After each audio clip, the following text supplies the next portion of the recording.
There is a doctor in Chicago, 43 years old, went to school for 12 years to earn the right to do what she does. Board certified, published research, the kind of person who reads a study and can immediately identify its methodological flaws. Intellectually, she is operating in the top fraction of a percent of the population. Her income last year was $214,000. Her retirement savings balance is $41,000. She has a car lease on a vehicle that costs more than most people's annual salary, a mortgage that is technically affordable but leaves almost no room for anything else, $3,000 in credit card debt that has been approximately $3,000 for 2 years. She knows she should be saving more. She knows the compound interest math. She could explain it to you better than most financial advisors, and yet, here is what I want you to understand before anything else in this video. The doctor's financial situation is not a knowledge problem. It is not an intelligence problem. It is not even a discipline problem in the conventional sense. It is a psychology problem, and the psychology problems that produce bad financial decisions are more common in highly intelligent people than in anyone else. Not less common, more. If that surprises you, it is because you have been working with the wrong model of how financial decisions actually get made. Today, I am going to show you the real model. And once you see it, you are going to recognize something in yourself that no amount of financial education ever helped you see clearly. My name is Sig, and I spend way too much time thinking about money, behavioral finance, and specifically why the people who should theoretically make the best financial decisions so often do not. Subscribe to this channel right now if you want to understand money at the level of actual human psychology rather than at the level of what people are supposed to do, and give this video a thumbs up if at some point in the next 20 minutes you catch yourself thinking that sounds exactly like something I have done, because you will. Let me show you why. Here is the model most people are working with when they think about financial behavior. Smart people know more. Knowing more produces better decisions. Therefore, smart people make better financial decisions. This model is wrong at the second step. Knowing more does not automatically produce better decisions. It produces more elaborate justifications for decisions that were already made by a different part of the brain. The research on this is consistent across decades of behavioral economics. Daniel Kahneman, the Nobel Prize winning psychologist who spent his career studying human judgment, documented extensively that intelligent people not less susceptible to cognitive biases than less intelligent people. In many cases, they are more susceptible because they are better at constructing convincing explanations for why their biased decision was actually the rational one. Kahneman called this the intelligence trap. The ability to reason that normally produces better decisions becomes the ability to rationalize, which produces better-sounding versions of the same bad decisions. The financial version of this plays out every day in the portfolios, the spending habits, and the savings accounts of some of the most educated and high-earning people in America, and it plays out through a specific set of psychological mechanisms that have names, that have been studied extensively, and that once you can see them, you can begin to actually address rather than just knowing intellectually that you should do better. The first and most powerful bias that affects intelligent people disproportionately is overconfidence, not generic arrogance, a specific, well-documented psychological phenomenon where high ability in one domain produces unjustified confidence in adjacent domains. The doctor who can diagnose a rare condition from ambiguous symptoms has developed a level of expert pattern recognition that is genuinely extraordinary. That same pattern recognition faculty does not transfer to picking individual stocks, but the confidence built from years of being right in medicine does transfer, and it produces financial decisions that feel calibrated and informed and are actually a different category of decision being made with borrowed confidence from a completely different skill set. A study from the University of California at Berkeley analyzed the trading behavior of over 78,000 individual investors over 6 years. The finding was stark. The more frequently investors traded, the worse their returns. The bottom quintile of traders by return frequency was also the most active, the most confident, and the most educated among the group. Overconfidence in financial markets is specifically measured by something called the miscalibration effect. When you ask people to give a confidence interval on a financial prediction, the range within which they are 90% sure the answer falls, most people give ranges that are far too narrow. They are much more certain than they should be, and the effect is strongest in people with high measured cognitive ability. The doctor picked 3 individual stocks she had researched thoroughly last year. She was confident in her analysis. 2 of them are down significantly. The third is flat. Her 3-fund index portfolio that she contributes to automatically and ignores is up 11%. The part of her portfolio she paid the least attention to and felt the least confident about is dramatically outperforming the part she spent the most time and cognitive energy on. This is not an accident. It is the overconfidence bias producing exactly the outcome the research predicts. Here is the second bias that hits intelligent people particularly hard and that produces a financial consequence most people never calculate because it does not show up as a loss. It shows up as an absence of gain. Analysis paralysis is the tendency to delay or avoid a decision by continuing to gather and analyze information past the point where additional information improves the quality of the decision. In most domains, intelligent people are right that more analysis produces better decisions. In investing and financial planning, more analysis past a certain threshold actively produces worse outcomes because it delays the compounding that begins the moment money is invested rather than researched.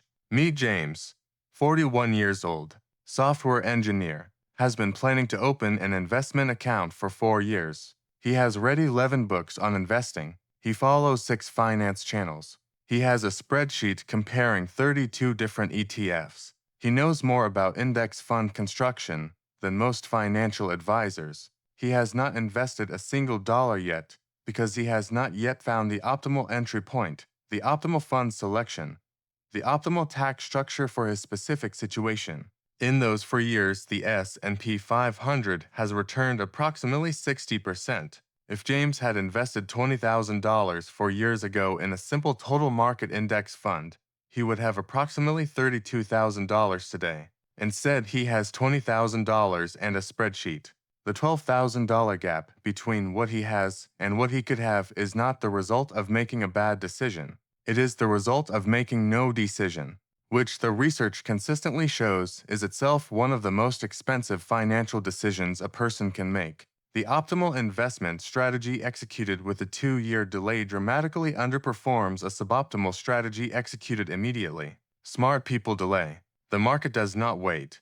Here is the behavioral finance insight that Kahneman won the Nobel Prize for, and that explains more about bad financial decisions than almost any other single concept. Loss aversion. Human beings experience the pain of losing something at approximately twice the intensity of the pleasure of gaining the equivalent amount. Losing $100 feels roughly twice as bad as gaining $100 feels good. This is not irrational in evolutionary terms. In an environment of genuine scarcity, losing resources was more dangerous than failing to gain them. The nervous system evolved to weight losses heavily. The problem is that this evolutionary calibration produces systematically bad financial decisions in a modern investment environment.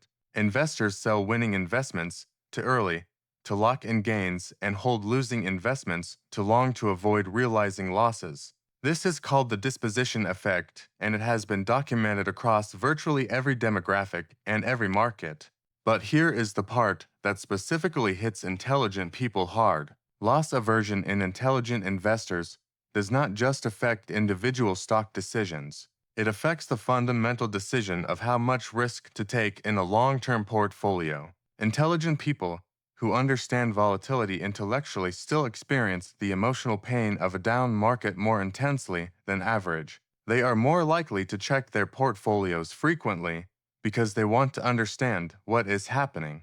Checking frequently means experiencing more losses because markets are volatile in short windows even when they trend upward over long ones. More experienced losses triggers more loss aversion responses. More loss aversion responses produce more conservative positioning than the investor's actual long-term situation warrants. The doctor has her investment portfolio allocated 60% to bonds. She is 43 years old, with a 20-plus year investment horizon before she needs this money. A standard financial planning model would suggest 70 to 80% equities. She chose the bond-heavy allocation because the 2020 to market decline was viscerally painful in a way that her rational understanding of long-term investing could not fully override. Her conservative allocation will cost her hundreds of thousands of dollars in foregone returns over the next 2 decades, not because she made a bad decision by conventional standards, because loss aversion is running a version of her financial life that her prefrontal cortex would not have chosen if it were the only voice in the room. Here is the bias that explains one of the most consistent patterns in high-earner financial behavior, and that I think will feel personally familiar to a lot of people watching this. It is called relative income thinking, and it works like this. Human beings do not evaluate financial situations in absolute terms. They evaluate them relative to reference points, and reference points shift with income. When you earned $40,000, a car payment of $300 felt significant. When you earn $200,000, that same $300 payment is psychologically trivial. It barely registers. The absolute amount is identical. The psychological weight is completely different because your reference point shifted. This is why lifestyle inflation is not primarily a discipline problem. It is a reference point problem. As income rises, the psychological threshold for what counts, a meaningful expense rises with it. Individually, each expense increase is too small to trigger deliberate evaluation. A nicer coffee here, a better apartment there, a car that is reasonable given the income level. Collectively, these reference point shifts produce a cost structure that can consume a $200,000 salary as completely as it consumed a $50,000 salary 10 years earlier, leaving the high earner with a more expensive life and the same amount of savings capacity they had at a third of the income. The doctor's spending has expanded to match her income so precisely that her monthly cash flow at $214,000 is not dramatically different from her cash flow at $120,000 5 years ago. Both times she felt like she was managing reasonably well. Both times almost nothing was building. The reference point kept moving. The gap stayed identical. Here is a bias that Richard Thaler documented and won the Nobel Prize for in 2017, and that produces genuinely bizarre financial behavior in otherwise intelligent people. Mental accounting is the tendency to treat money differently based on its source, its label, or its intended purpose rather than treating all money as fungible. In practice, this produces decisions like carrying credit card debt at 22% interest while simultaneously maintaining a savings account earning 4%. The math on this is unambiguous. The savings account is costing you 18 percentage points annually relative to paying off the card. A person who understands compound interest can calculate this in 30 seconds, and yet millions of intelligent people do exactly this. Because the savings account and the credit card are in different mental accounts. The savings account is the safety fund. The credit card is the spending fund. They feel categorically different even though mathematically they are the same money. Or consider the bonus mental account. Most people treat a bonus or a tax refund differently from their regular income. They spend it more freely. They put it in a different category. Even though $1 of bonus is identical in every way to $1 of salary, the mental account it lands in determines whether it gets invested, spent on something enjoyable, or used to pay off debt based on something that has nothing to do with optimal financial decision-making. James received a $12,000 bonus last year. He spent $8,000 of it on a vacation that he would never have authorized from his regular paycheck and put $4,000 in savings. If he had treated the bonus as regular income and applied it to the most financially optimal use, in his case paying down a 7% student loan, the decision would have been straightforward. The mental account it landed in made it feel like different money, with different rules, producing a suboptimal outcome that he would not have made if he had evaluated it on pure financial merits. Here is the hardest thing to accept about financial psychology for intelligent people, and I want to say it as directly as I can. Knowing about these biases does not protect you from them. That is not the way bias works. Kahneman himself acknowledged that despite spending his entire career documenting cognitive biases, he remained susceptible to them. Understanding that overconfidence exists did not make him immune to overconfidence in specific situations. Understanding loss aversion did not make the emotional pain of losses disappear. Knowledge creates the possibility of designing systems that work around the bias. It does not eliminate the bias itself. This is why the most effective financial decision-making does not involve trying to think your way past emotions in the moment. It involves building structures that produce good outcomes without requiring you to win a battle with your limbic system every time a financial decision comes up. The structure is the solution, not better thinking in the moment of decision. Let me be specific about what actually works, because this video should produce change, not just recognition.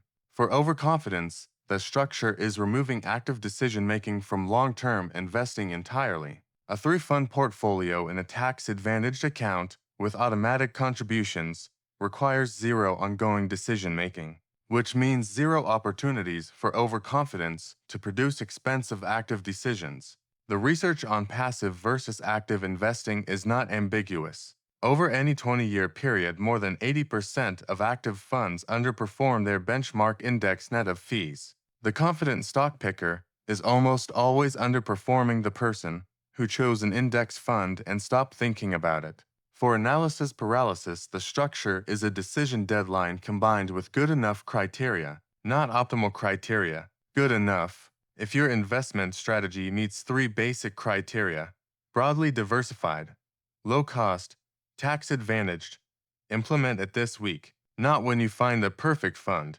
This week. The cost of delay is calculable, and it is almost always larger than any benefit that additional research would produce. For loss aversion, the structure is removing the ability to monitor frequently. Check your investment account quarterly, not daily, not weekly, quarterly.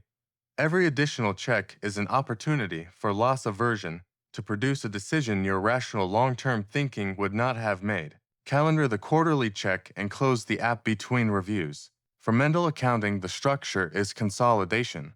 Treat all money as the same money. When a bonus arrives, apply it to the most financially optimal use rather than the use that the mental account it landed in suggests. Tax refund, bonus, inheritance, regular paycheck.